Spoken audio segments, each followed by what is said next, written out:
The heavy brass deadbolt clicked with a sharp final snap that echoed off the bare walls, locking the heavy afternoon heat and the thick, breathless silence right inside the room with us. That was the moment the air left my lungs, the exact second the solid ground I thought I was standing on completely disappeared. But to understand how heavy that silence really was, and how I ended up trapped on the wrong side of that heavy wooden door, we have to drift back and start from the very beginning of the day. 3 hours earlier, my morning was completely normal, just another quiet Saturday in a town where nothing much ever really happens. My name is Luke, and I spend most of my days fixing things around people's houses, working shifts at the local lumber yard, or moving heavy loads in the back of my old silver pickup truck. I was sitting on my front porch, drinking black coffee and watching the morning fog burn off the grass, when my phone buzzed on the wooden table. It was a text message from a number I had not seen on my screen in over 8 months. It was Claire. She was my ex-girlfriend's mother. Her daughter, Maya, and I had broken up almost a year ago in a slow, painful fading out that left both of us tired and eager to move on to different lives. Maya moved 3 states away to chase a new job in a big city, packing up her car and leaving her childhood home in the rearview mirror. I stayed right here in our small hometown, keeping my head down and trying to build a quiet, simple life for myself. The text on my screen was brief and practical, carrying no trace of the messy history that connected us. She asked if I was busy, explaining that she was finally clearing out the old guest rooms and needed a strong back to help move some heavy antique furniture that was too much for her to handle alone. I didn't think twice about saying yes. I grabbed my work gloves, tossed my empty coffee mug into the kitchen sink, and drove my truck across town to the house I used to visit every single Sunday for family dinners. The driveway looked exactly the same, lined with the overgrown rose bushes that always scratched the side of my truck when I parked too close to the edge. I walked up the cracked concrete path, feeling a strange ghost of familiarity settling over my shoulders, and I knocked twice on the heavy wooden front door. Claire opened the door just as I pulled my hand back. She wasn't wearing shoes, just a pair of faded blue jeans and a loose gray sweater pushed up to her elbows, holding a half-empty glass of iced water with condensation dripping slowly down the sides and pooling onto the dark hardwood floor. "You got here fast, Luke," she smiled and said, her voice soft and even. "Traffic is pretty light on a Saturday morning," I said. "Where do you want to start?" "The dining room first," she said. "I've been staring at that massive oak hutch since 6 this morning, and I am officially tired of looking at it." We walked into the house together, our footsteps echoing in the large, quiet space. The house felt incredibly empty without the usual noise and chaos that used to fill these rooms back when I was a regular fixture here. We made small talk about the weather, about the price of gas, about the old oak tree in the front yard that had lost a major branch during the last big summer storm. It was completely innocent. It was just 2 people who knew each other a long time ago, killing time while getting a heavy job done. That should have been the end of it.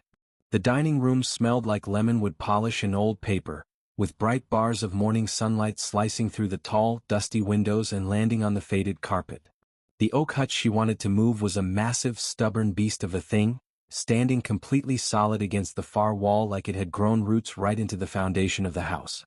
"This thing weighs a ton," I said, wedging my hands under the thick bottom edge and testing the weight of the dark, heavy wood.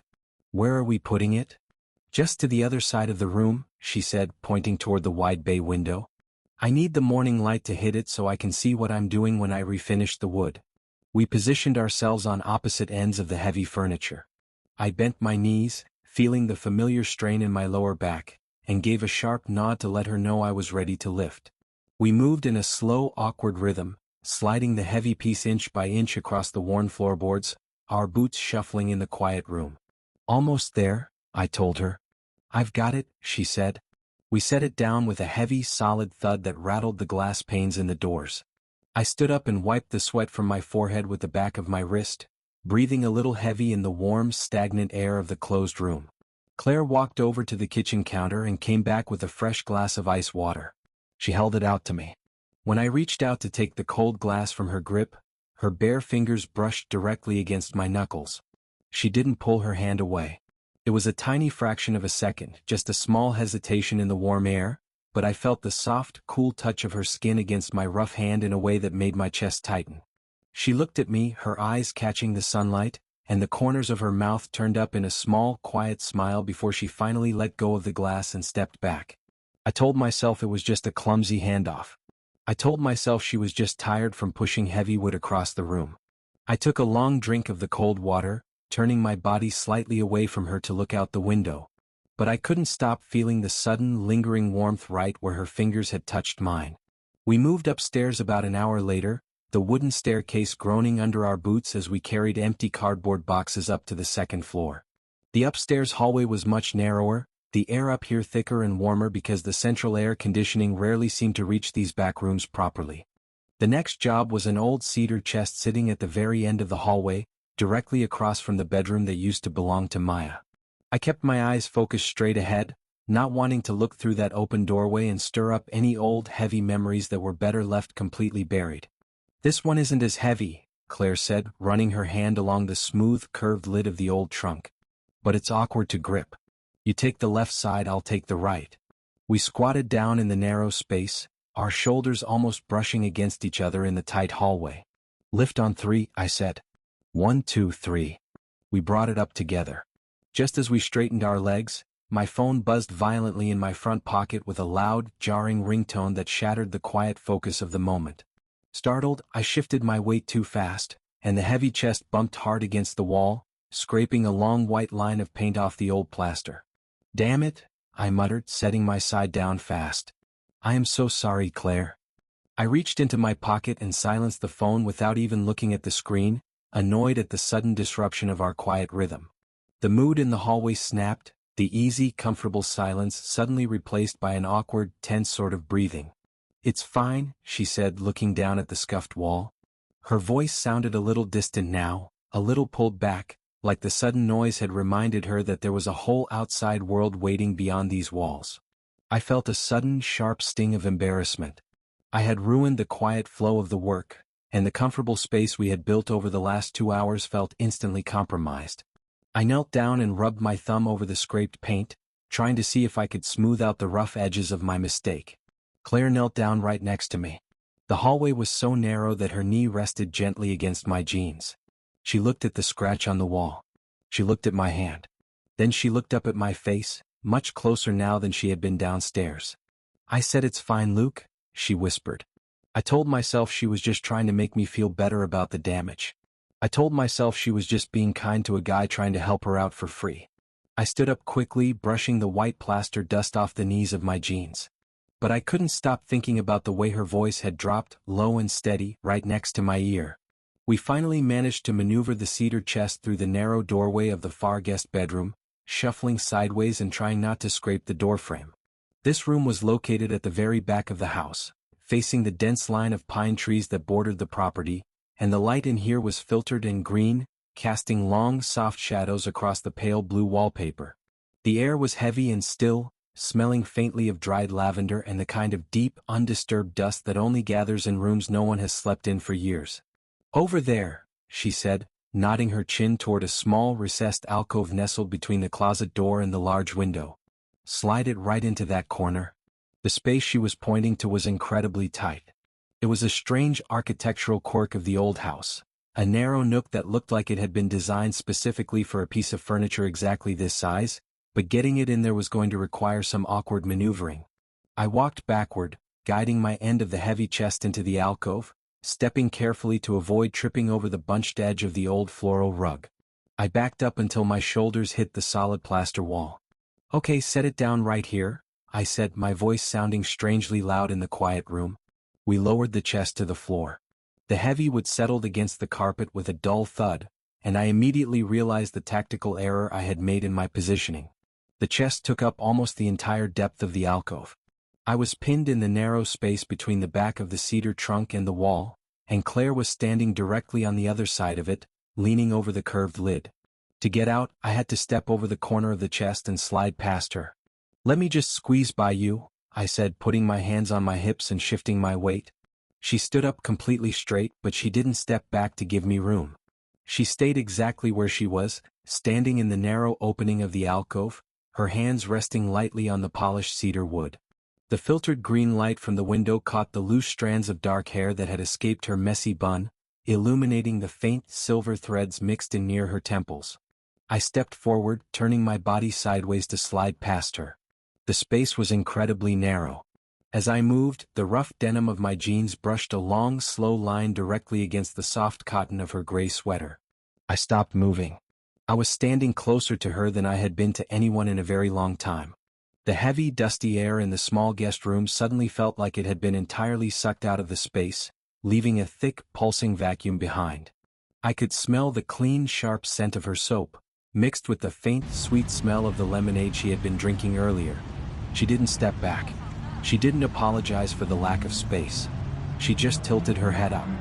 Her dark eyes locked onto mine, holding my gaze with a steady, unblinking intensity that made the blood roar in my ears. The silence in the room stretched out, pulling tight and thin like a wire about to snap. I could see the slow, steady rise and fall of her chest. I could see the tiny pulse beating right at the base of her throat, completely betraying the calm, casual expression on her face. The air was heavy. The moment dragged. She looked at me a half-second longer than she needed to.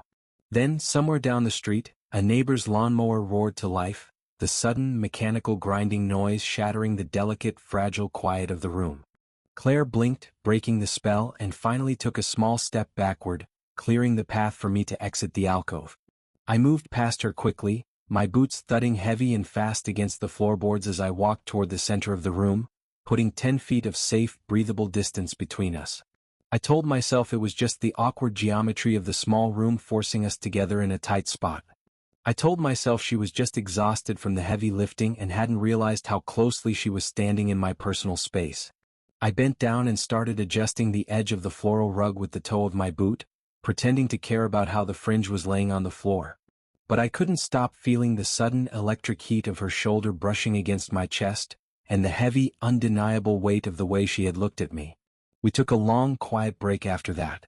We sat on the back porch steps, drinking more ice water and watching a pair of blue jays fight over a piece of bread in the grass, sticking strictly to Tier 1 surface conversation.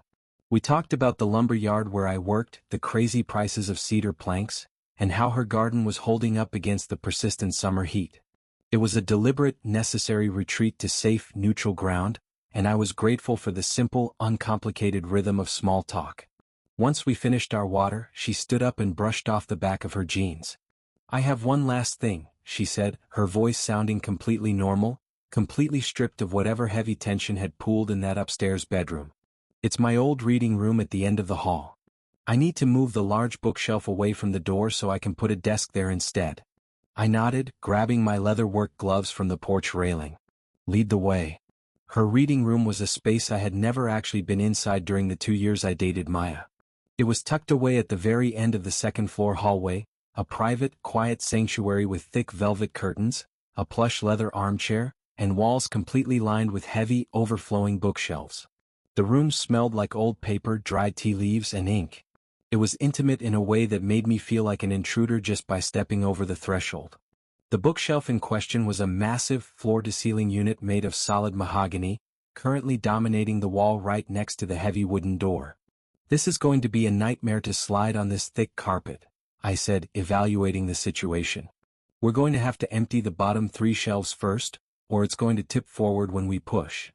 We spent the next 20 minutes pulling heavy hardback books off the shelves and stacking them in neat, uneven towers on the floor. The physical labor was a welcome distraction. We worked in a comfortable, rhythmic silence, handing books back and forth, organizing them by size without even needing to speak about the system we were using. Once the bottom shelves were empty, the unit was finally light enough to maneuver.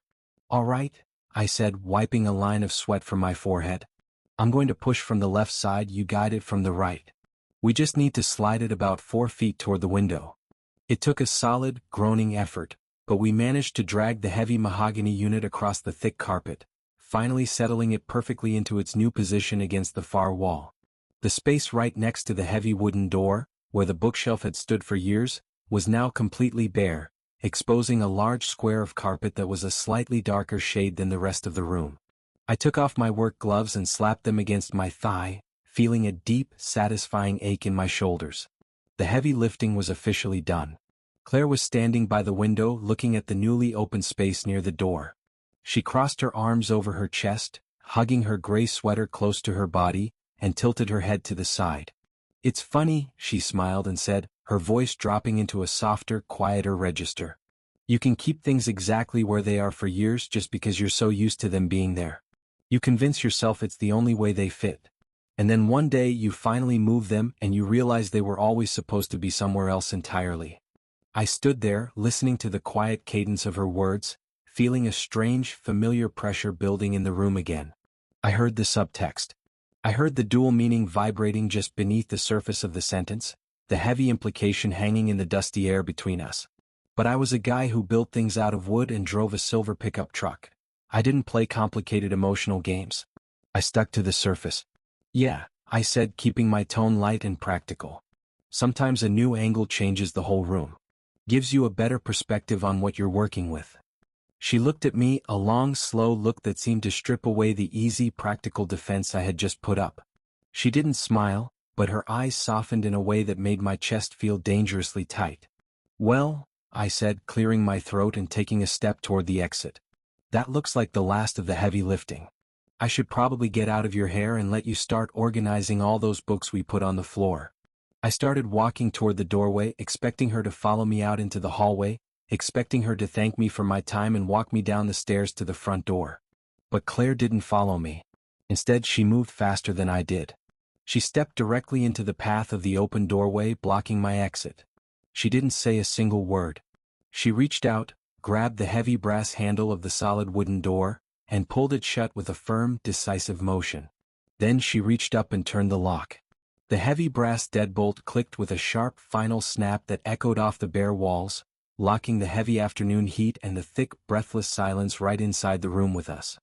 The sound of that deadbolt sliding into place was the loudest thing I had ever heard in my entire life. It was a heavy, metallic finality that completely severed us from the rest of the empty house, trapping us together in a 10 by 10 square of old books and heavy velvet curtains. I stopped dead in my tracks, my boots frozen on the thick carpet. I stared at the brass lock. Then I slowly shifted my gaze to Claire. She didn't look nervous. She didn't look like she had made a sudden, impulsive mistake. She looked completely calm, standing with her back pressed flat against the solid oak wood of the closed door, her hands resting at her sides. "Claire," I said, my voice low and careful. "What are you doing?" She didn't answer right away. She took a deep, slow breath, letting the quietness of the room settle around us like a heavy blanket. The frantic, nervous energy that had been pulsing between us all morning suddenly shifted, dissolving into something completely different. The silence wasn't charged with panic anymore. It was comfortable. It was deliberate. She walked away from the door, moving past me with a slow, relaxed grace, and walked over to the plush leather armchair sitting in the corner of the room. She sat down, tucking one leg underneath her, and looked up at me. "Sit down, Luke," she said gently, gesturing to the small velvet sofa positioned opposite her chair. I hesitated for a fraction of a second, my mind racing through 100 different calculations, trying to figure out the exact geometry of this new situation. But the quiet authority in her voice left no room for argument. I walked over to the small sofa and sat down, resting my elbows on my knees and clasping my hands together, staring across the low coffee table at the woman who had just deliberately locked us inside her private sanctuary. The afternoon sun was pouring through the window, casting long golden squares of light across the scattered piles of books on the floor. We were completely isolated. The outside world, the lumber yard, the noisy street, the complicated history of who we were supposed to be to each other, felt a million miles away, completely irrelevant in the warm, stagnant air of the locked room. The silence stretched out, but it wasn't the agonizing, tense silence of the guest bedroom. This was a patient silence. It was the kind of quiet that happens right before someone tells you a secret they've been carrying for a very long time. I sat there, watching the dust motes dance in the shafts of sunlight, waiting for her to finally say whatever it was she had locked us in here to say. She stared out the window for a long time, watching the dust motes swirl lazily through the solid, slanted beams of yellow afternoon sunlight that cut across the room. The quiet wrapped around us, heavy but completely unhurried. When she finally spoke, her voice was soft, stripped entirely of the capable, practical armor she wore all morning. "I bought a set of professional drafting pencils 25 years ago," she said, not looking at me yet, just tracing the faded pattern on the armrest of her chair. "Top of the line. The kind architects use when they actually care about the weight of the graphite on the paper. I was going to design houses. Not just live in them, but actually draw them up from the dirt to the roof beams. I wanted to build places that made people feel safe. She paused, taking a slow, steady breath that lifted her shoulders slightly before letting it go. I kept those pencils in their original tin case on my bedside table for almost 10 years, she continued, her gaze dropping to the floor. I told myself I was just waiting for the right time. Waiting until Maya was older, waiting until the mortgage was paid down a little more, waiting until I felt brave enough to fail. And then one afternoon, I needed to write down a grocery list and I couldn't find a pen.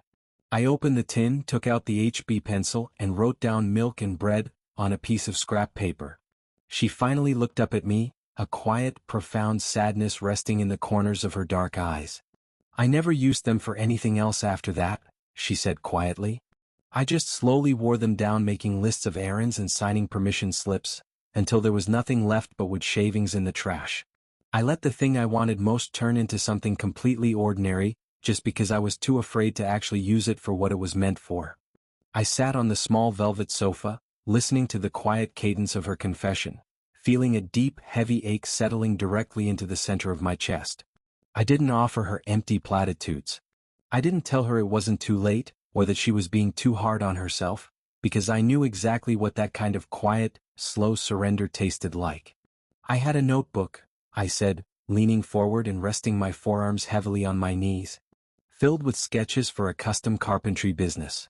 I was going to buy my own shop out on County Road 9, buy my own table saws, be my own boss. I spent 3 years saving up the down payment, working double shifts at the lumber yard until my hands were entirely covered in blisters and calluses. I looked down at my hands, rough and permanently scarred from years of moving other people's wood. Then the transmission blew on my truck, and the roof started leaking at my dad's place, and suddenly that savings account was completely gone, I said, my voice dropping lower. I told myself I'd start saving again next month. The next year. Now it's been 5 years and I'm still driving the forklift at the yard, loading up cedar planks for guys who are actually out there building the things I wanted to build. I looked up at her, meeting her steady gaze in the quiet room. It's terrifying, I said honestly, realizing how easily you can just talk yourself out of your own life.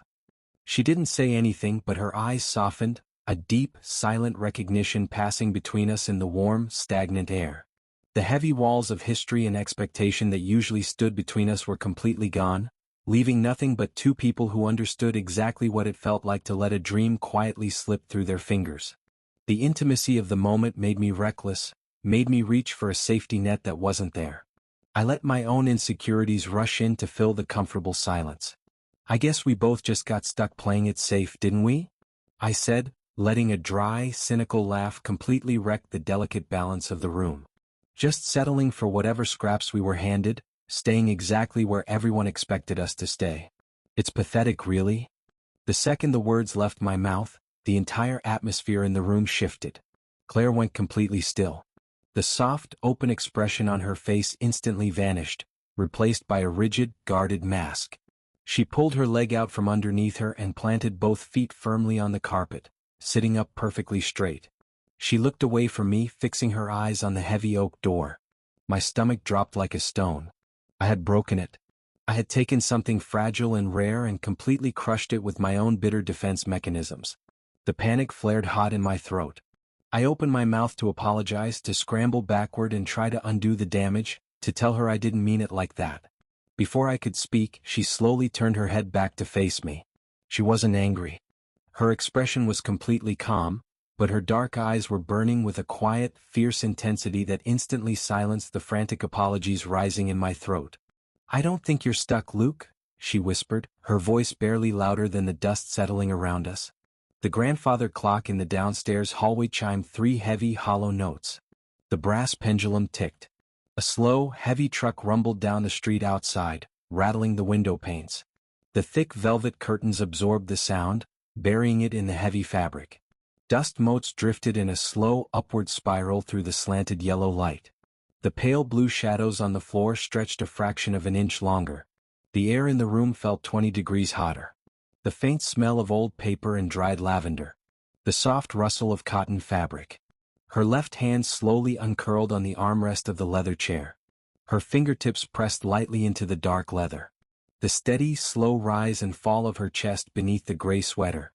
The complete, breathless absence of any other sound in the entire house. She looked at me, a long, quiet look that seemed to strip away the last remaining layers of distance between us. The heavy, pulsing silence in the room finally reached its absolute breaking point. She didn't hesitate. She didn't announce it. She looked at me and said, "We need to talk." Like she'd been carrying it a long time. Like she'd finally decided to put it down. I didn't say anything. Not right away. The heavy heat in my chest. The sudden lack of air. The way her eyes held mine completely. A strange, heavy gravity. Pulling me forward. Pulling down. No more walls. No more waiting. Everything completely exposed. Then I said, "I'm listening." The intense, suffocating pressure that had been building inside the small reading room for the last 20 minutes didn't shatter into a massive, dramatic explosion. Instead, it dissolved, melting away with a slow, quiet warmth that spread deeply into the corners of the room. Claire didn't rush across the space between us. She didn't make any sudden, frantic movements. She just took a slow, deep breath, her shoulders finally dropping an inch as the heavy weight of the unspoken tension completely left her body. The fierce, guarded intensity in her dark eyes softened, melting into something incredibly tender and entirely certain. She stood up from the leather armchair, moving with a calm, deliberate grace, and walked the 3 short steps across the narrow space separating us. She didn't sit next to me on the small velvet sofa. She stopped right in front of me, standing close enough that I could feel the gentle, radiant heat coming off her skin in the cool, air-conditioned draft. I didn't move. I stayed exactly where I was, sitting with my elbows resting heavily on my knees, my heart hammering a chaotic, frantic rhythm against my ribs as I tilted my head up to look at her. She reached out, her hand moving slowly through the dusty sunlight, and gently rested her palm against the side of my face. Her skin was incredibly soft, her fingertips cool against the rough, hot stubble on my jawline. The contrast was completely overwhelming, a jolt of pure, quiet electricity that sent a shiver straight down my spine. I closed my eyes for a fraction of a second, leaning instinctively into the gentle pressure of her hand, completely surrendering to the overwhelming relief of finally being exactly where I wanted to be. "I've been watching you carry everything on your shoulders for a very long time, Luke," she said softly, her thumb brushing a slow, careful line across my cheekbone. "Always helping everyone else build their lives, always fixing everything that's broken around here, and never asking anyone for anything in return." I opened my eyes, looking up into her face. The quiet honesty in her expression was completely devastating. "I didn't ask you to come over today just to move heavy furniture," she smiled and said, her voice dropping into a warm, intimate whisper that completely filled the quiet space between us. "I asked you to come over because I wanted to know what it would feel like if you actually let someone else carry the heavy things for you just for a little while." I reached up slowly, my rough, calloused fingers wrapping gently around her wrist. I didn't pull her hand away from my face. I just held it there, anchoring myself to the steady, quiet pulse beating right beneath her skin. The frantic, nervous energy of the morning was entirely gone, replaced by a deep, profound sense of peace that I hadn't felt in years. I said, my voice thick with emotion, "I think I could get used to that." She smiled, a genuine, beautiful smile that reached all the way up to her eyes, illuminating the dark corners of the dusty room. She slowly slid her hand down my jaw, her fingers trailing lightly down my neck, before she finally stepped back and settled onto the velvet sofa right next to me. The distance between us was completely erased, our shoulders brushing gently together in the small, comfortable space. We didn't say anything else for a long time. We just sat there together in the quiet sanctuary of the locked room, watching the golden afternoon sunlight slowly fade into the soft, purple shadows of early evening. The silence wasn't a wall anymore, it was a bridge, carrying the weight of everything we had finally managed to say, and everything we were finally ready to begin. Before I finish this, if you've been listening this far, I want to ask you something. Drop a comment and tell me where you're watching from. I want to know how far these stories travel. And if this one found you somewhere it was supposed to, hit subscribe. A new story goes up every day. Okay, back to where we were. 17 days passed. The heavy, stifling heat of late summer finally broke during the second week of September, giving way to a crisp, cool autumn breeze that swept through the lumber yard and completely changed the way the morning air felt in my lungs.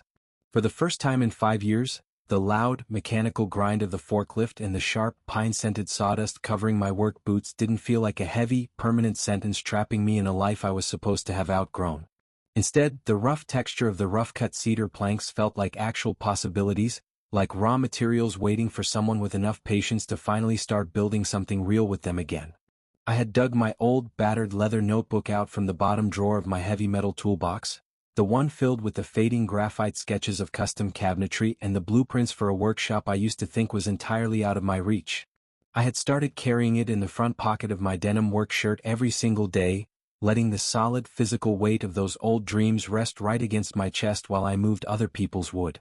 It was a Friday evening, the kind of quiet, fading dusk where the sky turns a deep, bruised purple and the streetlights flicker on with a low, electric hum. I was sitting on the top step of my front porch, my boots resting on the cracked concrete walkway, wiping a thin layer of mechanical grease off my hands with an old shop rag. The crunch of tires on gravel pulled my attention away from my hands. Claire's car pulled into my driveway, the headlights sweeping a slow yellow arc across the overgrown grass before shutting off. The engine ticked as it cooled in the evening air. The heavy metal door opened and she stepped out into the twilight, wearing a soft, oversized wool cardigan that fell past her hips and a pair of faded jeans that looked like they had been worn 100 times. There was a time not even 3 weeks ago when seeing her walk up my driveway would have sent a sharp, agonizing spike of anxiety straight into my chest, a heavy reminder of all the complicated history and unsaid boundaries that were supposed to keep us in our carefully assigned separate places.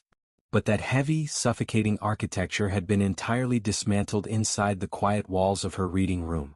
She walked up the cracked concrete path, stepping carefully around the uneven spot near the bottom step, and didn't stop until she was standing right between my knees. She didn't say hello. She didn't offer any polite, unnecessary surface conversation to justify why she had driven all the way across town just to stand on my porch as the sun went down. The time for hiding behind safe, carefully constructed words was completely over. She reached out and rested her hand gently on the back of my neck.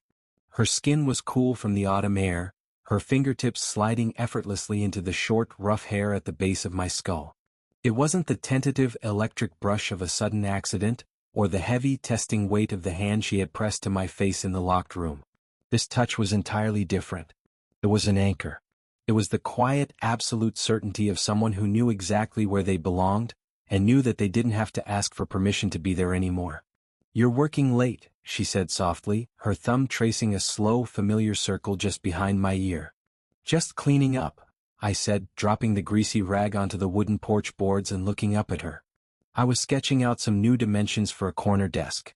"I figured if you were actually going to use that space by the window in your reading room, you might as well have something custom-built that actually fits the room perfectly." She smiled, a slow, incredibly warm expression that made the corners of her dark eyes crinkle in the fading light. She stepped closer, sliding her hand from the back of my neck to my shoulder, leaning down until her face was only a few inches from mine. The clean, sharp scent of her soap and the faint, lingering smell of dried lavender completely erased the harsh, chemical smell of the mechanic's grease on my hands. She didn't kiss me immediately.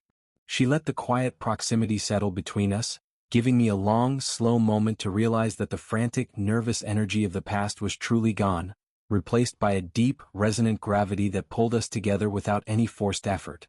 Then she tilted her head and pressed her lips gently against mine. It was a soft kiss, slow and incredibly deliberate, like she was taking the time to memorize the exact shape of the moment before letting it deepen. There was no desperate rush, no frantic grabbing for validation. It was just the quiet, tender pressure of her mouth, a silent reassurance that the fragile, heavy thing we had carefully unwrapped in the locked room was completely safe out here in the open air. I let my eyes slide shut, breathing in the warmth of her skin, letting the soft, easy rhythm of the kiss wash away the last remaining traces of exhaustion from the long work week. When she finally pulled back, it was only by an inch. I could feel the warm, steady puff of her breath against my cheek. "I bought a new tin of drafting pencils this afternoon," she whispered, her voice low and rich in the quiet evening air. "I left them sitting right in the middle of the kitchen counter. I didn't put them away in a drawer." I reached my hands out, ignoring the faint traces of sawdust clinging to my denim shirt, and wrapped my arms firmly around her waist. I pulled her gently downward, guiding her until she was sitting sideways across my lap on the wooden porch steps. She settled into the space effortlessly, looping her arms casually around my shoulders and resting her forehead against mine. The dynamic between us had fundamentally shifted, the balance completely rewritten in a way that made the heavy silence feel incredibly easy to carry. I didn't have to pretend I didn't want this anymore. I didn't have to build walls to keep myself from looking at her too long, or guard my words for fear of crossing an invisible line that had been drawn by other people's expectations. I was holding her completely out in the open on my own front porch, and it felt like the most natural, necessary thing I had ever done in my entire life. "I want to see what you draw with them," I said quietly, brushing a loose strand of dark hair away from her eyes. "Whenever you're ready to show me." She looked at me, the fierce, unguarded intensity returning to her eyes, blending seamlessly with the quiet tenderness of the moment. She didn't answer with words. She leaned in again, and this time the kiss wasn't soft or hesitant. It was a hard, definitive claim, a deep, solid pressure that sent a sudden heavy jolt of heat straight down my spine. Her fingers tightened in the fabric of my shirt, pulling me closer, closing whatever microscopic distance was left between us. I responded entirely on instinct, my hands tightening around her waist, deepening the kiss in a way that finally answered the heavy, unspoken tension that had been quietly vibrating beneath our conversations for months. It felt like breaking the surface of a deep, frozen lake after holding my breath for entirely too long. It was the absolute, undeniably real sensation of finally arriving at a destination I didn't even know I was allowed to travel toward. We stayed like that for a long time, tangled together on the rough wooden steps of the porch, letting the shadows of the evening completely swallow the small front yard while the crickets started their slow, rhythmic humming in the tall grass. The heavy, complicated burden of the past wasn't magically erased, and the strange, quiet judgment of the small town we lived in was still waiting out there somewhere in the dark. But sitting there with her weight anchored firmly against my chest, and the old leather notebook resting safely in my pocket, none of that felt like a permanent obstacle anymore. It just felt like the necessary foundational groundwork we had to dig through in order to finally start building something new. We eventually broke apart, both of us breathing a little heavier in the cool night air. She rested her cheek against my shoulder, her fingers absently tracing the heavy raised seam of my denim collar. I wrapped my arms completely around her, resting my chin on the top of her head, entirely content to just exist in the quiet space we had finally carved out for ourselves. The world around us was slow. The air was cold, but her skin was incredibly warm.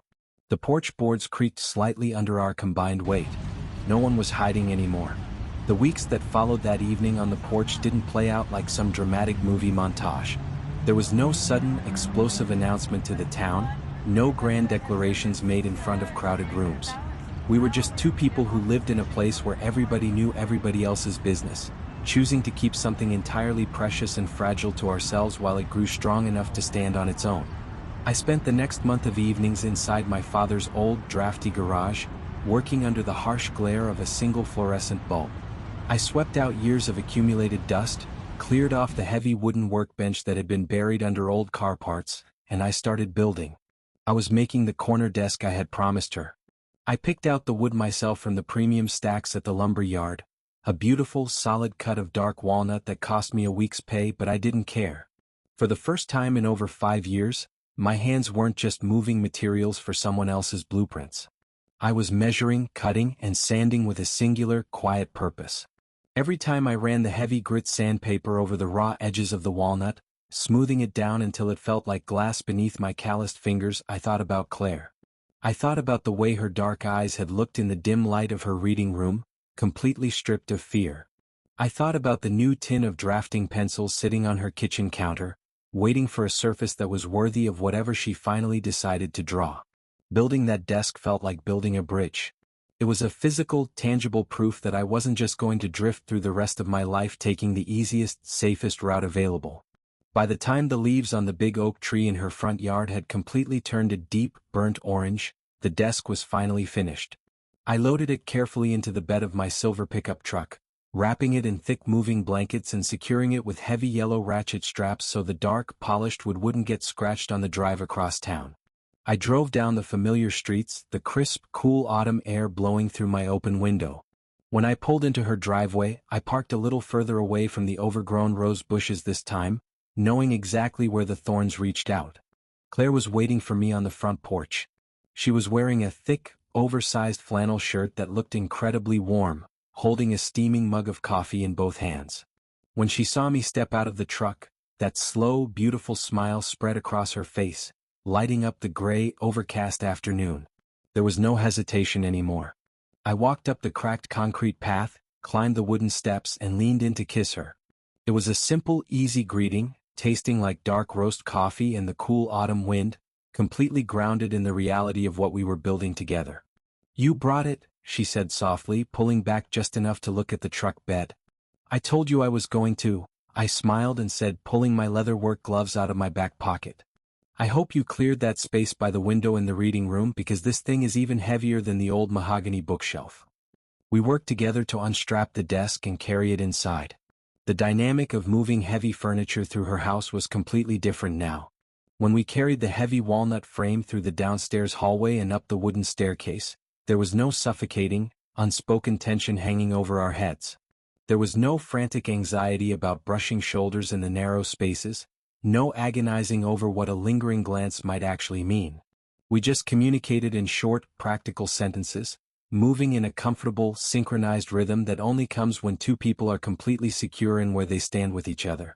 We reached the second-floor landing and walked down the long, narrow hallway.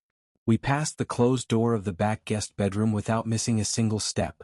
The ghost of Maya, and all the heavy, complicated history of who I used to be in this house, didn't haunt the corridor anymore. It was just an empty room in a house that was finally starting to feel alive again. We reached the open doorway of the reading room at the very end of the hall. We angled the heavy desk, maneuvering it carefully over the threshold and into the private sanctuary. The thick velvet curtains were pulled wide open, letting the cool, gray autumn light flood the space. We carried the desk across the thick carpet and set it gently down in the exact corner by the window, directly over the slightly darker square of carpet where the old, heavy bookshelf used to stand. I stepped back, pulling my leather gloves off and wiped my hands on my jeans. The dark walnut wood looked absolutely perfect against the pale walls. It fit into the narrow alcove exactly the way I had envisioned it in my battered notebook. It looked completely permanent, completely intentional. It looked like it had always belonged there.